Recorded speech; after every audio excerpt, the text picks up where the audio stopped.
दोस्तों, अगर आज कहा जाए कि इस देश में अब सिर्फ वोट नहीं, जान भी दांव पर लगाई जा रही है, तो क्या मानेंगे? अगर कहा जाए कि भारत के सबसे बड़े विपक्षी नेता को खत्म करने की सुपारी खुद सत्ता के सबसे ऊंचे दरवाजे से दी गई है, तो क्या चुप बैठेंगे? आज बात सिर्फ राहुल गांधी की नहीं है।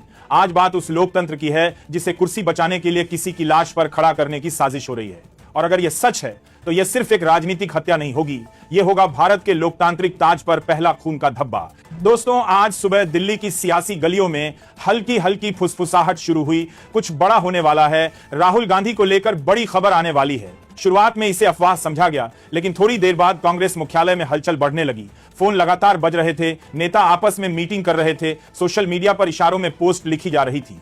तभी सुबह करीब 10 बजे प्रियंका गांधी वाड्रा मीडिया के सामने आई। चेहरा गंभीर, आंखों में गुस्सा और आवाज में कंपन। प्रियंका ने कहा, यह सिर्फ मेरे भाई राहुल गांधी पर हमला नहीं, यह लोकतंत्र पर हमला है। अगर राहुल को कुछ भी हुआ तो इसकी पूरी जिम्मेदारी नरेंद्र मोदी और उनकी सरकार की होगी। यह बयान जैसे ही टीवी चैनलों पर चला, ट्विटर, फेसबुक, इंस्टाग्राम पर सेव राहुल गांधी और मोदी टारगेट राहुल ट्रेंड करने लगे। पुराने वीडियो शेयर होने लगे जिनमें राहुल की सुरक्षा में हुई चूकें दिखाई जा रही थीं।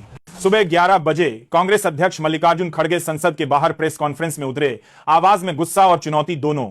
मोदी जी, सत्ता के लिए आप कितना नीचे गिरेंगे? राहुल गांधी ने किसानों, युवाओं और गरीबों के लिए आवाज उठाई, तो क्या इसका जवाब उनकी जान लेकर देंगे? ये देश आपका साम्राज्य नहीं कि जो आपके खिलाफ बोले उसे खत्म कर दें। खड़गे के बयान के बाद माहौल और गर्म हो गया। कांग्रेस ने दावा किया कि खुफिया सूत्रों से उन्हें पता चला राहुल गांधी की बढ़ती लोकप्रियता से बीजेपी परेशान है। उनकी यात्राओं, जनसभाओं और भाषणों से जनता का मूड बदल रहा है। इसी डर से कांग्रेस के मुताबिक प्रधानमंत्री ने कुछ लोगों को राहुल गांधी को रास्ते से हटाने की सुपारी दी है। ये आरोप बेहद गंभीर हैं। कांग्रेस कह रही है कि उनके पास इस दावे के समर्थन में सबूत हैं, जिन्हें समय आने पर पेश किया जाएगा। बीजेपी की तरफ से कोई आधिकारिक बयान नहीं आया, लेकिन पार्टी के कुछ नेताओं ने ऑफ द रिकॉर्ड कहा, यह कांग्रेस का ड्रामा है। उनका कहना है, चुनाव के वक्त कांग्रेस इस तरह के आरोप लगाकर सहानुभूति बटोरना चाहती है।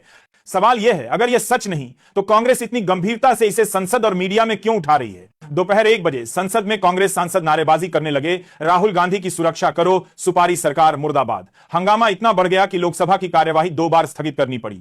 राज्यसभा में भी खड़गे और पीयूष गोयल के बीच तीखी बहस हुई। इसी बीच खबर आई कि राहुल गांधी की सुरक्षा में लगे एसपीजी और आईबी अधिकारियों को अलर्ट पर रखा गया है। लेकिन कांग्रेस का आरोप था कि सरकार जानबूझकर सुरक्षा में ढील दे रही है। प्रियंका गांधी ने कहा, भारत जोड़ो यात्रा के दौरान भी राहुल की सुरक्षा में कई बार चूक हुई थी, तब भी हम कहते रहे। शाम 4 बजे टीवी चैनलों पर बहस शुरू हुई। बीजेपी प्रवक्ता बोले, यह कांग्रेस की नौटंकी है। कांग्रेस नेता बोले, अगर यह ड्रामा है तो राहुल गांधी को एसपीजी सुरक्षा क्यों दी जाती है? पत्रकार सुधीर चौधरी ने कहा, अगर सच में किसी नेता की जान पर खतरा है तो यह राजनीति का मुद्दा नहीं बल्कि राष्ट्रीय सुरक्षा का मामला है।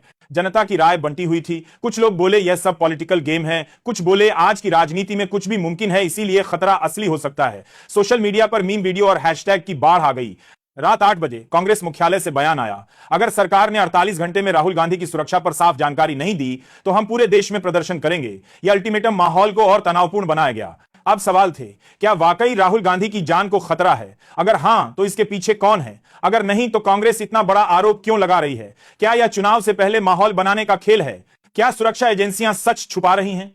दोस्तों, यह मामला जितना पेचीदा है उतना ही खतरनाक भी। अगर आरोप सच हैं तो यह लोकतंत्र पर अब तक का सबसे बड़ा हमला है। अगर झूठे हैं तो यह जनता की भावनाओं के साथ सबसे बड़ा खिलवाड़ है। आने वाले दिनों में असली सच सामने आएगा, लेकिन फिलहाल देश की राजनीति में भूचाल आ चुका है। राहुल गांधी पर मंडराते इस खतरे ने सवाल खड़ा कर दिया है, क्या राजनीति इतनी गिर चुकी है कि विपक्ष की आवाज बंद करने के लिए जान से मारने तक की साजिश हो सकती है? और अगर यह सच नहीं तो क्या हम इतने सनसनीखोर हो चुके हैं कि ऐसे आरोप भी हमें चौंकाते नहीं? अब इस कहानी का बैकग्राउंड समझते हैं। राहुल गांधी पिछले 1 साल से लगातार यात्रा, जनसभाएं और विरोध प्रदर्शन कर रहे हैं। भारत जोड़ो यात्रा ने उन्हें सीधे जनता से जोड़ा। वे बेरोजगारी, महंगाई, किसान कर्ज और औद्योगिक घरानों के पक्ष में सरकारी नीतियों जैसे मुद्दों पर सरकार को घेरते रहे।